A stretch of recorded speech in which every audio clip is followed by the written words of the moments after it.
Ela não estava sozinha, estava com o capitão dos cavaleiros. Ele avisou ao príncipe que toda a bagagem já havia sido colocada na torre mágica.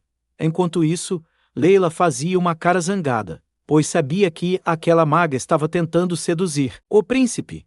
Ele agradeceu atenciosamente ao capitão pelo excelente trabalho. Quando o capitão entregou uma caixa para o príncipe, ele agradeceu e pediu para que os dois esperassem do lado de fora. Assim, o capitão e Layla foram esperar próximos à carruagem. A jovem queria saber por que o príncipe estava lidando com aquela mulher. Vendo que não tiraria uma única palavra do soldado valente, ela deixou a conversa de lado. Enquanto isso, dentro da torre, a garota ficava vermelha com o presente que havia ganhado. Era um colar extremamente belo. Ela disse que era um token de gratidão pelos fundos de preparação que ela havia fornecido. Ele pensava que era um artefato que encontrou através do rastreamento e nunca imaginou que poderia ser usado assim. Colocou a mão na boca e lembrou a ela que ele tinha prometido nunca falar sobre isso. Depois, disse que uma papelada seria necessária para tal ato e nem se sabia se uma permissão seria concedida. Ele falou que manteria isso em mente e continuaria contando com ela. Ela contou que estava profundamente grata. Depois de saber onde ele usou todos aqueles pergaminhos de explosão, queria saber se ele estava indo para a guerra. Ele pensava que a posição de chefe de filial não era à toa. A habilidade dela de destruir informação era notável.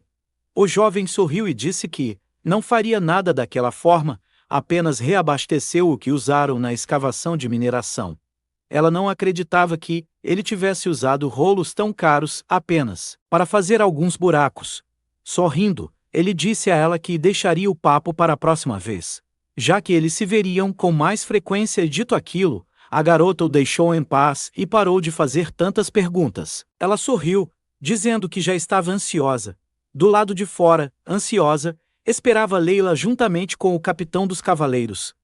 Ele também já havia guardado em seu armazenamento todo o dinheiro que pegou. Com isso, a enorme dívida que o território tinha com o Khan estava resolvida. A dúvida era como Gerard reagiria quando percebesse que os fundos secretos não existiam mais a seu viu. O personagem dele do passado não era mais do que uma erva daninha à beira do caminho, dando ordens de eliminação e falhando. Agora ele faria todos pagarem pelo que fizeram, mesmo que nunca tivesse pensado nisso antes. Agora a vingança era uma possibilidade, e não tinha acabado. Enquanto isso, todos os vassalos de Gerard estavam lutando contra o golem de pedra. Parecia uma luta injusta, colocando um grande aparato metálico amarrado com correntes. Eles estavam puxando aquele golem a ponto de verem seu núcleo. Agora, um dos vassalos experientes se lançou até aquele núcleo para quebrar o low. Quando fez isso, houve uma luz e uma explosão de pedra para todos os lados. As pedras danificaram vários vassalos. Depois de tudo, o caminho estava limpo, mas à custa de várias vidas. Foi avisado que os golems estavam derrotados. Provavelmente cerca de 60% da equipe se sacrificou. Gerard não queria saber dos números, apenas que abrissem os portões de pedra. Diante dos portões, ele queria que todos entrassem. Uma maga entregou para ele o cristal. Ele, bravo, disse que ela estava atrasada. Quando ele encaixou na abertura, apareceu a mensagem que o usuário era inválido. E como ele não tinha mais entrada autorizada, a contagem regressiva começou a partir de 180. Curioso, o homem gritava sobre o que estava acontecendo. Várias tentativas foram feitas, e a contagem regressiva só diminuía em todas elas. Aparecia usuário inválido, o acesso não foi autorizado. A contagem regressiva já estava em 95, e mesmo assim ele continuava tentando, querendo saber por que aquilo não funcionava. Seus vassalos queriam que ele garantisse a própria segurança antes de analisar a situação. O homem saiu dali rápido, mas estava profundamente indignado. O estágio 1 do programa de interceptação estava ativado. O programa de contramedidas iria invocar todos os monstros dentro do alcance designado. Aquele alarme soou, e várias feras grandes e demoníacas começaram a sair. Enquanto isso, dentro da carruagem, os três seguiam conversando. O príncipe queria saber de onde Layla tirou aquilo. Ela dizia que era quando o príncipe começou a espalhar seu afeto pela garota magista. Com isso, ele disse que o coração dele se partiria ao pensar que estavam julgando-o mal. Chateado, ele queria perguntar uma coisa. O que achava que aconteceria se ele traísse Silvio? A jovem queria saber por que ele estava pensando em trair aquele visconde. O capitão enlouqueceu ao ouvir o príncipe e perguntou se o visconde era o tipo de pessoa que perdoava grandes erros dos subordinados. Leila foi firme ao dizer que ele era absolutamente intolerante a falhas. Ele perguntou se ele já aceitaria docemente a punição do visconde. Leila respondeu que, como o príncipe já sabia, se errasse ou descobrisse que não tinha mais sua reserva, ele faria qualquer coisa para sobreviver. Ela pontuou que ele não hesitaria em trair o visconde, se fosse necessário. O príncipe sabia que ele não se deixaria ser derrubado tão facilmente. Os dois, só de olhar para o príncipe, sabiam que ele estava planejando algo por conta própria novamente. Quando o protagonista pensava qual era o sentido disso, sentia que estava perdendo algo. No Planalto Golda, um dos vassalos contava a Gerard que, graças ao apoio do general, foram capazes de exterminar os monstros. Porém, as forças das sombras do Visconde foram quase completamente eliminadas. O homem gritou para que fizessem outra investida. Ele queria que a porta fosse aberta o mais rápido possível, pois não havia outra maneira de abri-la além do pergaminho. Apesar de que não poderia mais ser usada aquela passagem depois da explosão, mesmo assim o pergaminho foi usado e a passagem já estava aberta para Lord Gerard. Apesar do mau pressentimento, ele se apressou para entrar juntamente com seus vassalos. Quando entrou, teve uma péssima surpresa. Seu ouro e prata não estavam ali. Desesperado, pedia para que todos procurassem e encontrassem a prata. Não queria que ninguém ficasse parado. Todos partiram para a busca, e alguns encontraram pergaminhos, então os abriram. A explosão foi generalizada assim que o primeiro pergaminho foi aberto. Gerard viu o clarão. Após isso, uma grande explosão tomou conta de quase todo o caminho. Ele queria saber o que estava acontecendo. Constatou que a equipe que abriu os pergaminhos não era a mesma que estava com ele. Para seu desgosto, a mina desabou. Parecia uma armadilha mágica feita para eles. Todos dentro da mina foram esmagados. O homem pensava que era o fim. Naquele ritmo, seriam todos eliminados pelo Visconde Silvio. Agora ele estava triste e preocupado. Era hora de ativar o plano de emergência. Ele contou ao mago que agradecia por tudo que ele tinha feito, porém precisava ser sincero. A culpa não era dele, era apenas um dia de má sorte. Com isso, um dos seus vassalos perfurou suas costas com um objeto cortante. Apenas para manter o segredo, ele tirou aquela pessoa do seu caminho.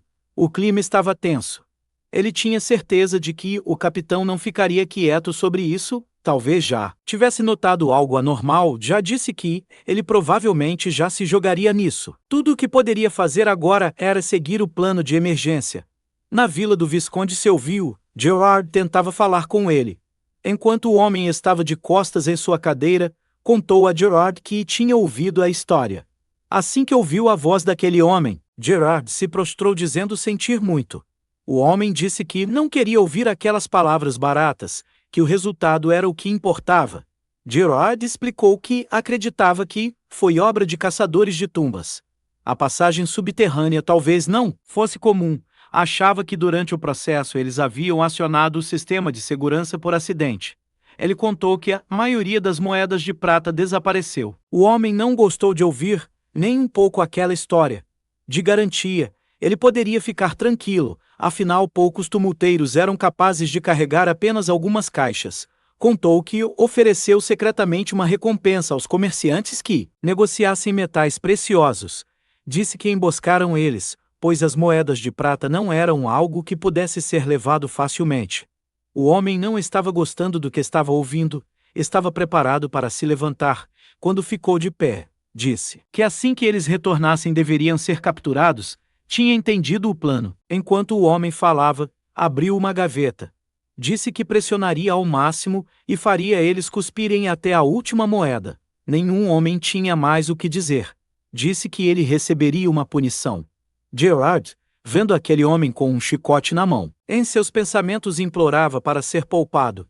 No entanto, o chicote cantou algumas vezes no lombo daquele bastardo.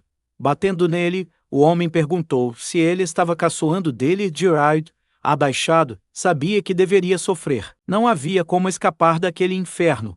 O homem bravo dizia aos berros que sabia que ele sempre teve o comandante das forças das sombras como seu inimigo. Disse que é por causa dele que as forças das sombras, que antes eram inúteis, agora estavam inutilizáveis, e segurando bravo aquele chicote, dizia que as brigas mesquinhas dele não significavam nada, mas se isso afetasse a grande causa, então a história seria diferente, e continuou a castigá-lo. Enquanto o homem no chão estava visivelmente enfraquecido e trêmulo, o homem em pé avisou que ele deveria se retirar das forças das sombras. Perguntou ao homem se ele tinha entendido. Tremendo, ele respondeu que sim. O problema agora era o tributo do dinheiro reservado que deveria ser enviado ao Marquês Antônio. Agora deveriam informar ao território do Lord Calyx que iniciaram o processo formal. Se eles oferecessem até mesmo um pequeno valor, eles iriam utilizar para cobrir a falta do tributo. Deixou claro que, se isso não fosse suficiente, deveriam vender os ativos do grupo comercial de Gerard. O homem, ainda abaixado, lamentava que aquela era a riqueza que ele ganhou através do trabalho. O homem disse que não havia perdoado ele e que ele devia encontrar a prata. Caso não conseguisse, ele já sabia o que iria acontecer. Revirando os olhos, rangendo os dentes e suando frio, Gerard afirmou que entendia. Cumprimentou-o formalmente para partir. Seu subordinado, ao ver Gerard sair machucado, perguntou se ele estava bem. Entregou uma porção para aquele bebê beber rápido. Assim que bebeu, o homem colocou uma capa sobre as costas do mestre, para esconder as feridas. No entanto, Gerard disse que precisava usar a poção nas costas também. Gerard queria saber onde estava Joabe. O homem sentiu muito informar, mas decidiu que não precisaria mais dele. Perguntou se havia um substituto. O homem contou que recentemente foi adicionado um menino do deserto. Gerard não gostou muito do fato de o rapaz ser do deserto. Não gostava de pessoas de pele escura, mas poderia aguentar por enquanto. Quando perguntado sobre as preparações, o rapaz contou que estava pronto há 3 dias. A preocupação do rapaz era que os executivos não facilitassem, pois não conseguiriam escapar com segurança. Sabia que tinha pouco pessoal e aquela era a hora perfeita. Gerard falou para aquele homem que fosse à propriedade do Cano Chicken e pegasse qualquer coisa valiosa. Seu vassalo pensava que aquela pessoa rapidamente anulou a batalha pela sucessão da família. Alguns dias depois, o capitão chega rápido para conversar com Hassan. Revendo a preocupação do rapaz, perguntava o que era. O capitão avisou que Gerard tinha ido visitar o Lous. Parecia que se tratava de um assunto sobre dívidas. Hassan achava que era como o príncipe tinha previsto. Por isso, incumbeu o capitão de acompanhar o príncipe para receber Gerard. Quando o capitão perguntou se ele não iria junto, o visconde respondeu que o príncipe era capaz de liderar o território. Não queria que sua angústia prejudicasse a autoridade do príncipe. Tudo o que precisava fazer era apoiá-lo. Aquele homem com aspecto asqueroso olhava para o príncipe, dizendo que o físico dele tinha melhorado muito. Olhava para o homem com nojo e dizia que não precisaria das saudações desnecessárias. Como o príncipe pediu para ir direto ao assunto, o homem disse que não enrolaria e nem faria rodeio. Estava ali para receber a dívida, pois a pressão oficial já tinha começado. Havia sido determinado que o território não poderia pagar os 60.000 ouros. Então planejavam apreender todos os itens que pudessem ser garantidos. Se perguntou o que aconteceria se ele se recusasse. O homem, sendo bastante nojento, disse que nomearia um oficial sênior para garantir que ele não escapasse. Iria solicitar uma vigilância e, dizendo isso, apontou o dedo na direção do príncipe. Estressou o capitão, que já fez o movimento. Rindo, Gerard disse que era tudo sem violência. O julgamento era crucial quando se tratava de recuperar os fundos. O jovem perguntou se o julgamento dele era tão necessário, porém haveria certamente uma maneira de adiar. Thierry pensava que era como esperava da mente aguçada dele, que pudesse mostrar alguma seriedade. Disse que, com o devido preço, as coisas poderiam mudar um pouco. Todos notaram que ele queria, na verdade, um suborno. O príncipe pensava que estava perdendo algo. Ao pagar a dívida, sentia que ele cobrou antes da hora por precisar do dinheiro. Nisso, apontando o homem, disse que já tinha conseguido dinheiro, então não precisaria se esforçar para mostrar serenidade. O homem quis saber como ele tinha conseguido tanto dinheiro. O jovem notou que o homem ficou surpreso, porém perguntou se não era uma coisa boa. Aqueles eram títulos ao portador emitidos pela Real Câmara de Comércio, e eles eram de verdade. O homem sabia que, sem dúvidas, eram reais, e apenas não achava que ele conseguiria 60.000 ouros. Com isso, o homem pensou que poderia pegar os títulos e fugir. Ao contrário de ouro ou prata, os títulos eram legais e portáteis. Pois ele disse isso e colocou uma barra de prata em cima da mesa. Perguntou se ele gostaria de verificar, pois ele tinha 32 peças, em 420 caixas de barras de prata assim. Gerard notou que ele estava declaradamente revelando que sabia do roubo. Era uma espécie de ameaça para denunciá-lo ao Khan. Ele já sabia sobre o plano de roubar o dinheiro do reembolso e escapar que o Visconde Selville descobrisse. Ele iria eliminá-lo. Quando os rumores começaram a se espalhar, o Visconde Selville fugiu com seus fundos secretos. Quis saber o que ele achava que aconteceria com ele depois e deu duas escolhas. Poderia revelar que o fundo do depósito foi roubado e enfrentar a punição, ou trair o Visconde e fugir. O homem estava rangendo os dentes de ódio, porém, abaixou a cabeça enquanto pensava. O príncipe sabia que ele tinha ficado completamente abalado. Agora era a hora de dar um pouco de esperança. Ele falou para o homem que ia ajudá-lo a sobreviver e a fugir. O capitão estava de olho na conversa e não sabia exatamente o que o príncipe estava planejando. Contudo, Gerard disse que não era suficiente apenas ajudá-lo a escapar do território. Sorrindo, o jovem disse que prepararia um apoio sólido para que ninguém pudesse tocar nele. Se ele estivesse disposto a servir ao príncipe, dizia que ele já era uma vergonha para os homens mais poderosos. O homem disse que precisaria de um apoio mais forte do que o do príncipe. Perguntou se ele daria. O jovem disse que tudo tinha um preço. Deveria assinar ali primeiro, e ele daria. O homem viu que aquilo era um recibo, mostrando que o condado tinha pago integralmente o dinheiro emprestado. Ao ver que era apoiado por títulos ao portador emitidos pela família real, ele sorriu, enquanto dizia que aquele moleque era realmente assustador e maravilhoso. Para que estava enganando todo mundo aquele tempo todo. Disse que iria assinar. Olhava para o príncipe, pensava que não deveria fazer alguém como ele um inimigo. Sabia que era demais para que ele conseguisse lidar. Saindo daquela reunião, o capitão disse ao príncipe que ele tinha previsto tudo antecipadamente. O príncipe sabia que a pessoa mais influente era o primeiro filho da madrasta, o primeiro príncipe gay. O capitão queria saber se estava tudo bem desistir do escudo no qual confiaram. Sorrindo, o príncipe disse que ninguém desistiu. Achava que fariam um bom negócio por 60.000 ouros. Isso valia mais do que apenas dinheiro.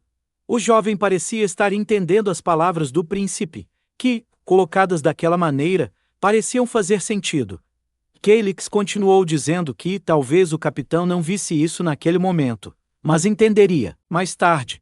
Enquanto isso, um homem apavorado chamou o Visconde, dizendo que tinha algo que precisava relatar.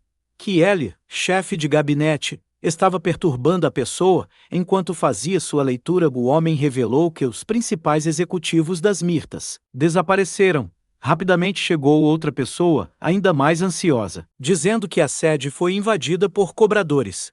Enquanto o homem folheava o caderno para mostrar ao Visconde que muitas das forças das sombras desapareceram, contou que alguns dos instrutores que estavam na fortaleza do Planalto de Golda também desapareceram, e o resto foram encontrados dizimados.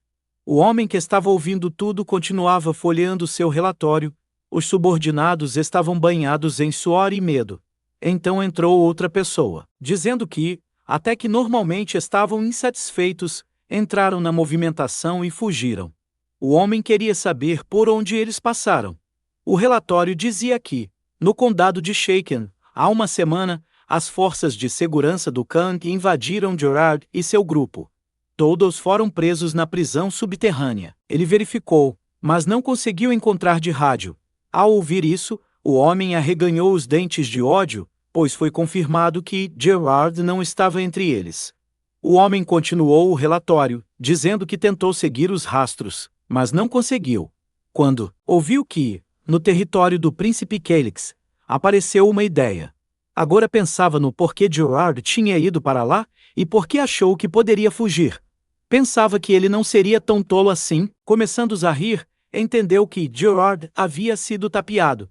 Enquanto o homem ria, os outros apenas ficavam parados, porém chamaram o chefe do gabinete, que se tremeu todo. Teria que enviar uma pessoa na fortaleza do Planalto de Golda para garantir que o segredo iria ficar seguro. O homem perguntou o que era para conferir. O Visconde contou que era claro que eram as barras de prata. Pelo que disseram, as minas desabaram e estavam completamente sobre os combos do Visconde. Porém, aquele Visconde disse que era por isso que estava falando para ele confirmar por si. Mesmo o Visconde também deu uma ordem ao líder de esquadrão para trazer os rastreadores do território Chicken de volta. O dano seria devastador se a identidade do espião fosse descoberta. Ele provavelmente já devia estar longe do território naquela hora. O homem alto de cabelos pretos disse que havia entendido. Eles iriam parar o rastreamento. O Visconde imaginava que sim. Era apenas mandar um barco para monitorar o rio Eren. Pediu para que o chefe de comissão se preparasse.